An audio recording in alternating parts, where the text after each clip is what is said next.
حضرت مولانا حافظ عبد القادر صاحب نے ہمیں اس کار خیر میں شریک کیا۔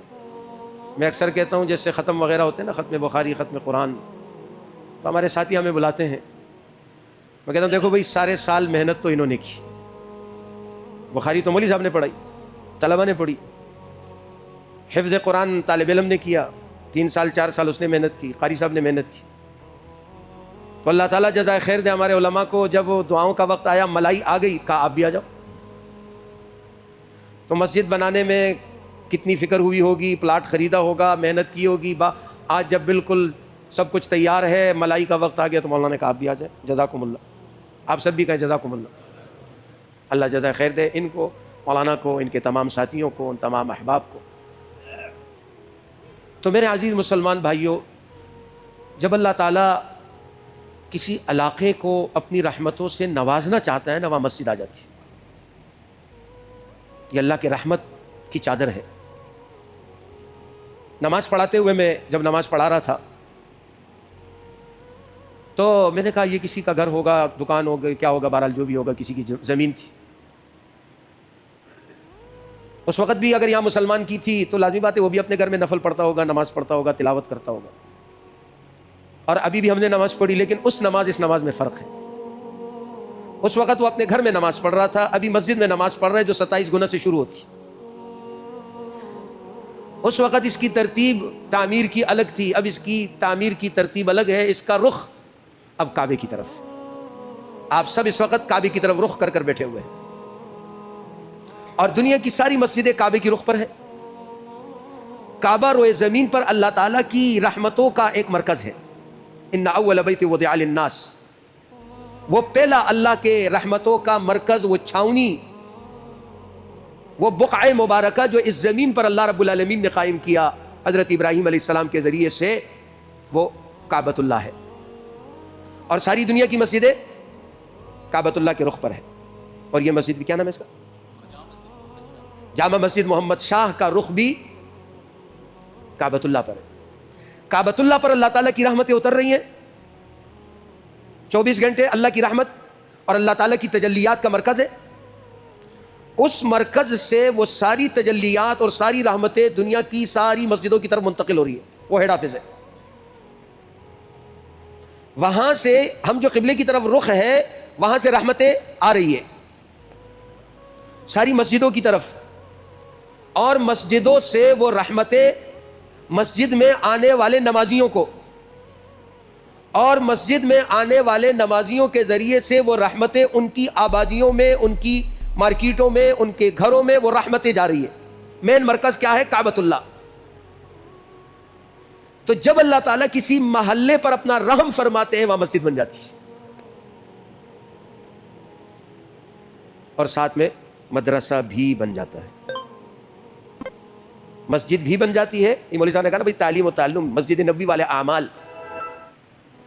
حضور پاک علیہ الصلوۃ والسلام جب مدینہ منورہ تشریف لائے، ہجرت فرمائی، آپ نے مدینہ آئے، اور آپ صلی اللہ علیہ وسلم نے یہ دعا فرمائی کہ اللہ مجھے مکہ بہت پسند تھا، لیکن لوگ نہیں چھوڑ رہے، اب میں جا رہا ہوں، یا اللہ اب مجھے وہاں لے جا، یا اللہ جو آپ کو پسند ہے۔ مکہ تو مجھے پسند تھا کہ میرا شہر ہے، 53 سال گزارے نا۔ وہ شاعر کہتا ہے 2-4 برس کی بات نہیں، نصف صدی کی یہ کہانی ہے۔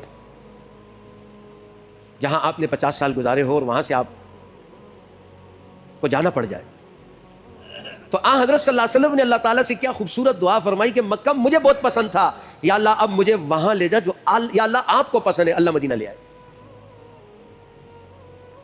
ایک مرکز مکہ مکرمہ تھا، دوسرا مرکز اللہ نے مدینہ منورہ بنایا کہ جو مکہ مکرمہ آئے تو مکے کی برکتیں بھی لے، اور پھر مدینہ منورہ آئے مدینہ منورہ کی بھی برکتیں لے۔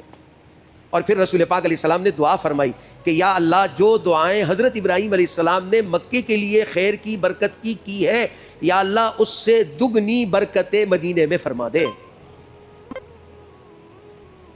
اور یہ برکتیں وہاں ہیں، سعودی عرب کے اور بھی شہر ہیں، لیکن جو برکتیں اللہ تعالیٰ نے مکہ معظمہ کو دی ہیں، مدینہ منورہ اور شہروں کو نہیں۔ تو حضور پاک علیہ السلام جب مدینہ منورہ تشریف لائے، اسلام کی سب سے پہلی مسجد قباء ہے۔ گویا وہ اس وقت شہر سے باہر کا علاقہ تھا، تو آپ مدینہ منورہ پہنچ کر شہر سے باہر، جیسے کسی زمانے میں سپر ہائی وے شہر سے باہر ہے، تو وہاں آپ نے سب سے پہلا کام مسجد قباء بنائی، اور 14 دن احادیث میں بخاری شریف میں روایت ہے 14 دن وہاں قیام فرمایا، اور پھر 2 ہفتے قیام فرمانے کے بعد آپ صلی اللہ علیہ وسلم مدینہ منورہ کے شہر کی طرف، اور جہاں آپ نے تشریف لانا تھا وہاں آئے. اور جب آپ صلی اللہ علیہ وسلم وہاں تشریف لائے تو سب سے پہلا عمل کیا کیا آپ نے ایک زمین کا ٹکڑا خریدا، جیسے یہ زمین کا ٹکڑا خریدا گیا ہوگا، اور پھر آپ صلی اللہ علیہ وسلم نے وہاں مسجد، جسے ہم مسجد نبوی علی صاحبہ الصلاۃ والتسلیمات کہتے ہیں، اس مسجد کی بنیاد حضرت صلی اللہ علیہ وسلم نے خود رکھی. مسجد قباء کی بنیاد حضرت صلی اللہ علیہ وسلم نے خود رکھی. مسجد الحرام کعبۃ اللہ کی بنیاد ابراہیم علیہ السلام نے خود رکھی. مسجدیں بنانا، مسجدوں کی تعمیر کرنا، مسجدوں کو آباد کرنا، مسجدوں سے لوگوں کو، اللہ کے مخلوق کو جوڑنا، یہ انبیاء کی صفت ہے، یہ انبیاء والا کام ہے. اذ یرفع ابراہیم القواعد، اللہ تعالیٰ ذکر کرتے جب ابراہیم علیہ السلام، قواعد قاعدہ کی جمع ہے، قاعدہ کہتے ہیں رد قبلات، جب دیوار چنتے ہیں نا مستری، کہتے ہیں ردے لگا رہا ہوں میں، اس کو قواعد کہتے ہیں. تو اللہ تعالیٰ فرما رہے جب ابراہیم علیہ السلام کعبۃ اللہ کی دیواریں اٹھا رہے تھے، اور اسماعیل علیہ السلام، اور جب یہ تعمیر ہو رہی تھی تو کیا کہہ رہے تھے؟ ربنا تقبل منا، ربنا تقبل منا، یا اللہ قبول فرما، یا اللہ قبول فرما. ربنا وجعلنا مسلمین لک، یا اللہ ہمیں اچھا مسلمان بنا دے، اپنا فرما بردار بنا دے. ومن ذریتنا امتا مسلمتا لک، یا اللہ ہماری اولادوں میں بھی مسلمان پیدا فرما. مسجد کی تعمیر ہو رہی ہے اور ساتھ میں ابراہیم علیہ السلام دعا کر رہے ہیں، اس لیے کہ جب بھی اللہ تعالیٰ نیکی کی توفیق دیتا ہے تو اس وقت اللہ کی رحمت متوجہ ہوتی ہے. لا حول ولا قوت الا باللہ. کسی بھی نیکی کو کرنا اور کسی بھی بری عادت اور برے کام سے بچنا اللہ کی توفیق سے ہوتا ہے، انسان کا کوئی کمال نہیں. میں اور آپ ادھر بیٹھے ہیں، یہ اللہ کا ہم سے پیار ہے. اللہ نے ہمیں اپنے گھر میں بٹھایا. ہمیں اپنے گھر میں کون لے جائے گا؟ جس سے محبت ہوگا، جو آپ سے تعلق رکھتا ہوگا. ورنہ کوئٹے والوں نے اتنے ہوٹل کھول دیے، گھر لے جانے کی ضرورت ہی نہیں ہے. سمجھ میں آ گئی بات نہیں؟ کوئٹے وال زندہ باد، لے جاؤ ادھر، چائے بھی کھلاؤ، پراٹھا کھلاؤ، گھر والوں کی بھی جان چھوٹ گئی، شکر دے یا بل کلاؤ شیچ خی غم خلاش. لیکن جس کو آپ سے محبت ہوگی وہ کہے نہیں میں گھر لے جاؤں گا، اور زیادہ محبت ہوگی تو کہے گا میں چائے اپنے ہاتھ سے آپ کے لیے بناؤں گا. اللہ نے ہمیں اپنے گھر میں بلایا، یہ اللہ کا ہم سے پیار ہے، اللہ تعالیٰ کی محبت ہے، اللہ تعالیٰ کی مہربانی ہے. مسجدیں بنانا، مسجدوں کی تعمیر کرنا، مسجدوں سے اللہ کے مخلوق کو جوڑنا، مسجدوں کے ذریعے سے آبادیوں میں رحمتوں کا پھیلنا، یہ انبیاء کی صفت تھی. ابراہیم علیہ السلام نے کعبۃ اللہ بنایا، مسجد الحرام بنائی. کیا ابراہیم علیہ السلام کے زمانے میں وہاں ایسے لاکھوں لوگ نماز پڑھتے تھے؟ گنے چنے لوگ، آبادی نہیں تھی. آج وہ کتنا بڑا مرکز، 24 گھنٹے لاکھوں مسلمان مرد عورت عبادت میں مشغول ہے. بتائیے ابراہیم علیہ السلام پر کتنی اللہ کی رحمتیں، اللہ نے کتنا بڑا کام لیا. اللہ جس سے راضی ہوتے اللہ اس سے مسجد کا کام لیتے. بنانے والے نے بنا دی، کام کرنے والے کام. ان عمارتوں کی بڑی لمبی عمریں ہوتی ہے، ہم اور آپ چلے جائیں گے، یہ مسجد رہے گی. اور پھر یہ مسجد کتنی ہوگی یہ بھی ہمیں نہیں پتہ. یہ تو آج 200 گز کا پلاٹ ہوگا میرے خیال میں، تو 200-250 گز کا پلاٹ ہوگا، لیکن 50 سال بعد یہ کتنا ہوگا، 40 سال بعد یہ کتنا ہوگا، یہ ہمیں نہیں پتہ. میں ایک دفعہ مولانا فضل سبحان صاحب ہیں، ان کی مسجد کا نام ہے یاسین مسجد. تو ایسے ہی میں وہاں گیا تو میں نے پوچھا بھائی اس کا نام یاسین مسجد کیوں ہے؟ یہ لیاری میں ہے، ابھی تو جامع مسجد ہے. انہوں نے کہا جی یہاں ایک بندہ رہتا تھا، اس کا نام یاسین تھا، اور یہ اس کا غالباً 60 گز کا پلاٹ تھا. کتنے گز کا؟ 60 گز کا اس کا پلاٹ تھا. تو اللہ نے اس کے دل میں ڈالا، اس نے زندگی کے آخری جب ضعیف ہو گیا تو اس نے کیا کیا کہ جیسے ایک چھوٹا سا وضو خانہ بنایا، 1-2 باتھ روم بنائے، اور جو ہے ایسے ہی کہہ دیا بھائی یہ مسجد ہے، نماز پڑھا کرو. اور خود وہی رہتا تھا، چھوٹا سا اس کا کمرہ تھا، 60 گز کی چھوٹی سی جگہ تھی، لوگ آتے تھے آہستہ آہستہ آہستہ بھائی مسجد. اسی دوران جو ہے حضرت یاسین صاحب کا انتقال ہو گیا. یاسین صاحب کا انتقال ہو گیا. محلے والے نماز پڑھتے رہے، نام پڑ گیا یاسین مسجد. آج وہ 800 کم و بیش گز کی وہ بڑی جامع مسجد ہے، آپ نے بھی دیکھی ہوگی، اور 3 منزلہ ہے غالباً، 3-4 منزلہ مسجد ہے، 800 گز پر مشتمل ہے. سینکڑوں تو ہوتے. رمضان میں جب میں گیا تھا 800 کے قریب وہاں نمازی, 500-600 غالباً وہاں بچے بچیاں زیر تعلیم. میں نے کہا یہ یاسین کو بھی نہیں پتا تھا کہ 60 گز 800 2400 2000 2500 گز کی یہ مسجد بن جائے گی, اور یہاں اتنا بڑا مدرسہ بن جائے گا, اور یہاں سے اتنی خیریں پھیلے گی. یاسین نے تو ایک بنیاد رکھی تھی 60 گز پہ, آج وہ 2500-3000 گز کی جامع مسجد ہے لیاری کی, اور اس میں بڑے بڑے ایسی جیسے سوسائٹیوں میں لگے تھے نا وہ بھی لگے ہوئے. تو یہ مسجد کہاں تک پہنچے گی یہ اللہ کو پتہ ہے. جس نے اس میں حصہ ڈالا وہ خوش نصیب ہے. ابھی گزشتہ دنوں کی بات ہے, ہمارے سوسائٹی میں ایک مسجد زیر تعمیر ہے. اس مسجد کے جو کمیٹی کے صدر صاحب تھے ہمارے اچھے دوست تھے, تو اس مسجد میں مدرسہ نہیں تھا تو مدرسے کا نظم بنایا, تو ابھی وہاں مدرسہ بھی ہے, بچے قرآن حفظ کرتے ہیں. تو وہ جو مدرسے کے جو ناظم صاحب ہیں, تو وہ صدر صاحب کا انتقال ہو گیا ابھی کچھ 4-6 مہینے ہوئے.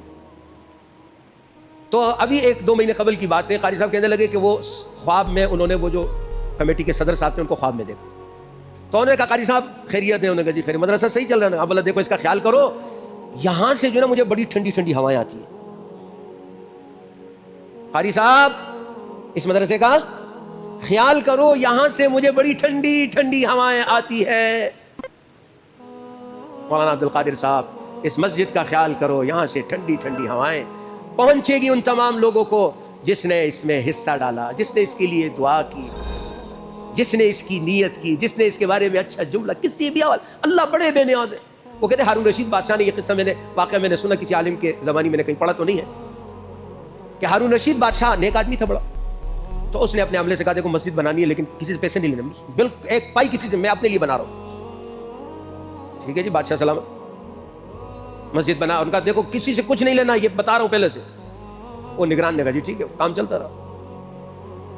تو جیسے ابھی افتتاح ہوا, افتتاح ہو رہا تھا, تو عین افتتاح کے وقت کوئی اس کی وہ جو پانی نکالتے کیا بولتے اس کو جی, پر نالا, وہ پر نالا پتہ نہیں کٹیڑا تھا کیا تھا, وہ اس عین وقت پر جو انہیں چیز چاہیے تھے وہ کسی بڑھیا خاتون سے پتہ نہیں سیڑھی تھی یا کیا تھا, وہ لیا اور پر نالا صحیح کیا.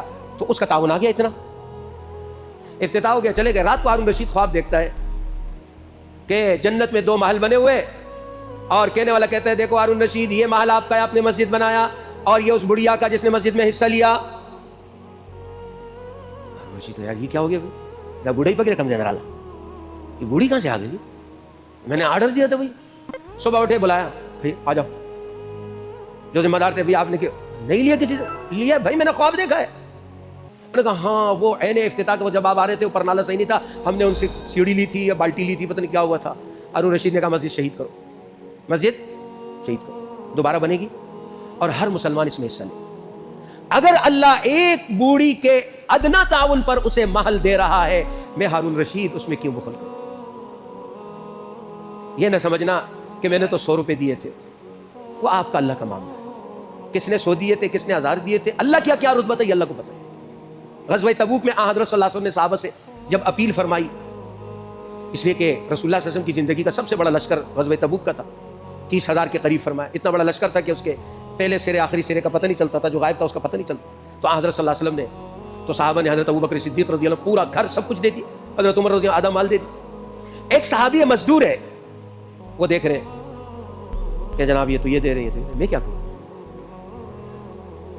اب وہ جاتا ہے محلے میں, دیکھتا ہے بھئی کئی کام ہے, یہودی کے باغ میں جاتا ہے, پورا دن کام کرتا ہے, اس کو اس وقت کی دیہاڑی کے حساب سے 1 سا 3.5 کلو کھجور اجرت میں ملتی ہے, اور وہ اپنے 3.5 کلو کھجور کو لے کر حضرت کی خدمت میں حاضر ہوتا ہے کہ اللہ کے رسول میری طرف سے یہ قبول فرما لیجیے. اب مسجد میں ایک ڈھیر لگا ہوا ہے, صحابہ جو کچھ لائے ہیں سارا ایک سامان بہت.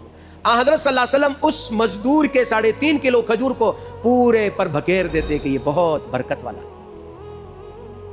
میں ایک مسجد کے افتتاح میں, یعنی افتتاح اس طرح تھا کہ اس کی چھت کی بڑائی تھی, جیسے چھت کی بڑائی, تو اس موقع پر وہ دعا کے لیے کچھ ساتھیوں کو جمع کیا تھا, میں بھی چلا گیا. تو وہ جیسے سیمنٹ کی بوریاں تھپی لگاتے ہیں نا یہ ٹرک والے, تو ایسی وہ تھپیاں لگی ہوئی تھی, ایسی پوری 2 سیمنٹ کی بوریاں, 2 جو تھی بالکل الگ سی رکھی ہوئی تھی, اور وہ جو اوپر چھت کی بھرائی تھی غالباً میرے خیال میں 400 بوریاں تھی, کتنی تھی, تو وہ تھپیاں اپنے حساب سے لگی ہوئی تھی, پتہ نہیں 20 یا جو بھی ہوتا ہے, تو وہ سب ایک سیٹنگ سے تھی, اور 2 بوریاں الگ تھی. تو میں نے وہ جو مولوی صاحب تھے مسجد کے, میں نے کہا حضرت یہ ساری تو بالکل ترتیب سے, یہ 2 کچھ یتیم لاوارث سی ادھر پڑی ہوئی ہے 2 بوریاں، یہ کیا ہے؟ انہوں نے کہا یہ ادھر ایک فیکٹری ہے یا گودام ہے، تو وہاں ایک چوکیدار ہے، تو یہ وہ لایا ہے اپنی طرف سے، یہ تو ہمیں سیٹھ صاحب نے دی ہے جو چھت کی بڑھائی کرا رہے ہیں، یہ تو ہم نے وہ انہوں نے منگوائی، اور یہ 2 جو ہے ادھر آگے کوئی گودام ہے یا فیکٹری ہے یا کیا ہے، اس کا چوکیدار ہے، اس نے دی ہے۔ میں نے کہا یہ 2 ان سب پہ بھاری ہے، اس نے اپنا حصہ ڈالا ہے۔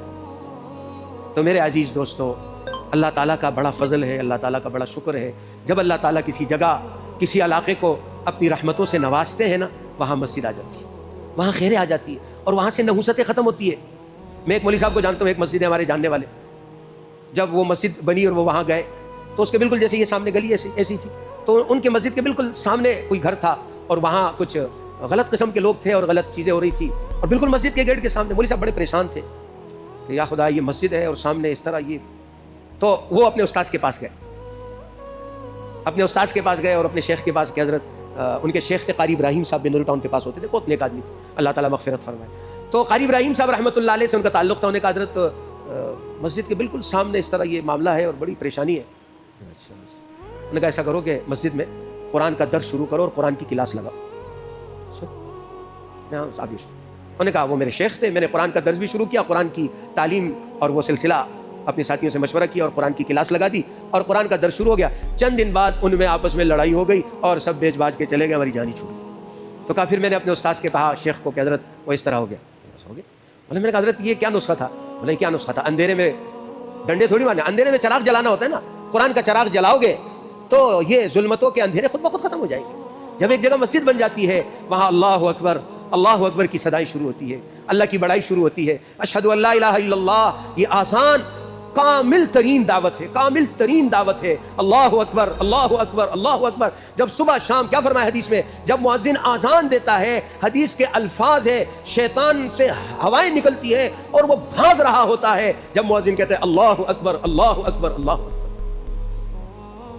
اور فرمایا اللہ تعالیٰ کو زمین والوں کی 3 لوگوں کی آوازیں بڑی پسند ہے۔ ایک مؤذن جب کہتے ہیں اللہ اکبر، یہ آواز آسمانوں پر جاتی ہے، اللہ کو بڑی پسند ہے۔ اور ایک جب مجاہد میدان جہاد میں کہتے ہیں اللہ اکبر، اللہ کو یہ آواز بڑی پسند ہے۔ اور ایک جب حاجی اور عمرہ کرنے والا احرام باندھ کر لبیک اللہم لبیک کہتا ہے، فرمایا یہ 3 آوازیں زمین والوں کی اللہ کو بڑی پسند ہے۔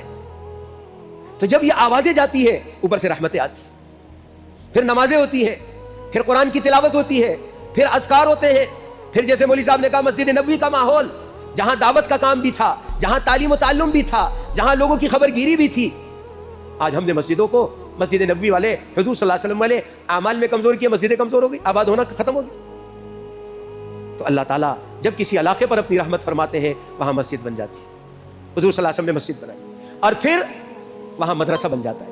حضور صلی اللہ علیہ وسلم نے صفہ کا مدرسہ بنایا، جہاں حضور صلی اللہ علیہ وسلم صحابہ کو قرآن کی تعلیم دیتے تھے۔ مدرسہ یہ مسجد کے ساتھ ایسا ہی ہے جیسے ہمارے شہروں میں فوجی چھاونیاں ہوتی ہے، وہ اس شہر کی حفاظت کرتی ہے تاکہ شہر میں رہنے والے لوگ اپنے معاملات، اپنا رہن سہن، اپنی تجارت، اپنی سلسلے سکون سے چلائے۔ بارڈر پر چھاونیاں قائم ہیں، وہ اس شہر کو دیکھ رہے ہیں۔ ایسے ہی مسجد یہ عبادت کی جگہ ہے، یہ دعوت کی جگہ ہے۔ یہاں تعلیم و تعلم مدرسہ ہوگا تو مسلمانوں کے عقیدوں کی، مسلمانوں کے اعمال کی، مسلمانوں کے ایمان کی، مسلمانوں کے بچوں بچیوں کی دین و ایمان کی حفاظت ہوگی۔ یہ ہمارے نظریات، ہمارے عقائد، ہمارے دین کی حفاظت کی چھاونیاں ہیں یہ مدارس۔ مسجد کے ساتھ مدرسہ حضور پاک علیہ السلام کی سنت ہے۔ مسجد نبوی کے ساتھ صفے کا مدرسہ تھا۔ آج بھی مسجد نبوی میں اور آج بھی کعبۃ اللہ میں آپ میں سے جو حضرات حج کے علاوہ، حج کے دنوں میں پھر چھٹیاں کر دیتے، وہ حج کے علاوہ اگر کوئی حضرات عمرے پر گئے ہوں عام دنوں کے اندر، رمضان کے علاوہ عام دنوں میں اگر آپ جاتے ہیں تو آپ نے وہاں دیکھا ہوگا عصر سے لے کے مغرب تک بیت اللہ میں بھی اور مسجد نبوی میں بھی قرآن کے حلقے لگتے ہیں، قرآن کی درسگاہیں لگتی ہے۔ وہاں کے رہنے والے مسلمانوں کے بچوں کو مسجد نبوی کے اندر، کعبۃ اللہ کے اندر قرآن کی تعلیم دی جاتی ہے۔ تو مسجد کے ساتھ مدرسہ، قرآن کی تعلیم، بچوں کی تربیت اور ان کے ساتھ خیرخواہی، یہ ایک بہترین نظام ہے جو اللہ کے رسول نے ہمیں عطا کیا۔ مسجد اللہ کا گھر ہے، مسجد سے محبت اللہ سے محبت ہے، اللہ کے گھر سے محبت اللہ سے محبت ہے۔ مدرسہ جناب رسول اللہ صلی اللہ علیہ وسلم کی سنت ہے، مدرسے سے محبت حضور پاک علیہ السلام سے محبت ہے، مسجد سے محبت اللہ سے محبت ہے، مسجد سے محبت اس کے در و دیوار سے بھی محبت ہے، لیکن اس کے امام سے بھی محبت ہے، اس کے مؤذن سے بھی محبت ہے، اس کے خادم سے بھی محبت ہے۔ حضرت مفتی رشید احمد لدھیانوی نور اللہ مرقدہ ایک دفعہ اپنے گھر سے اوپر حضرت کا گھر تھا تو نیچے جو مسجد تھی نازم آباد میں، تو حضرت دن 11 بجے کے آس پاس ایک دفعہ اترے. اس کے خادم جو تھے اس زمانے کے انہوں نے بتایا، کہا میں مسجد کی صفائی کر رہا تھا، حضرت آئے اور مجھ سے مصافحہ کیا، مجھ سے ملاقات کی اور کہا بیٹا میں آپ کے ملنے کی نیت سے اپنے گھر سے آیا ہوں، اس لیے کہ آپ اللہ کے گھر کے خادم ہیں، میں اس لیے اترا ہوں، اس لیے آیا ہوں کہ میں آپ سے ملنا چاہتا ہوں. مسجد کا خادم، مسجد کا مؤذن، حضرت بلال مسجد نبوی کے مؤذن تھے نا، مسجد نبوی کے مؤذن تھے. حضرت عمر کیا کہتے تھے؟ سیدنا بلال، سردار بلال ہے. رسول اللہ صلی اللہ علیہ وسلم نے کیا فرمایا تھا؟ اے بلال کیا کرتے ہو؟ تمہاری قدموں کی آواز تو میں نے عرش پہ سنی، آسمانوں پہ سنی. مسجد سے محبت، امام سے محبت ہے، مؤذن سے محبت ہے، خادم سے محبت ہے، مسجد میں آنے والے ہر نمازی سے محبت ہے. یہ ہمیں جنت، اس لیے کہ مسجدیں، میں نے آپ کو کہا یہ کعبۃ اللہ کی برانچیں ہیں. قیامت کے دن کعبۃ اللہ جنت میں اور کعبۃ اللہ کے ساتھ ساری مسجدیں جنت میں. تو کیا خیال ہے، مسجد جنت میں ہوگی اور امام باہر ہوگا؟ امام کہاں ہوگا؟ مؤذن، خادم، مسجد سے محبت کرنے والا. تو اگر میں ادھر آ رہا ہوں، یہ دنیا میں جنت ہے، آتے جاتے رہو، مسجد آتے جاتے رہو. میں تو ساتھیوں سے کہتا ہوں دیکھو ان نمازیوں میں جنتی یقیناً ہے. جس بھی مسجد میں آپ نماز، اس میں جنتی لوگ ہوں گے نا، اللہ کے پسندیدہ لوگ ہوں گے.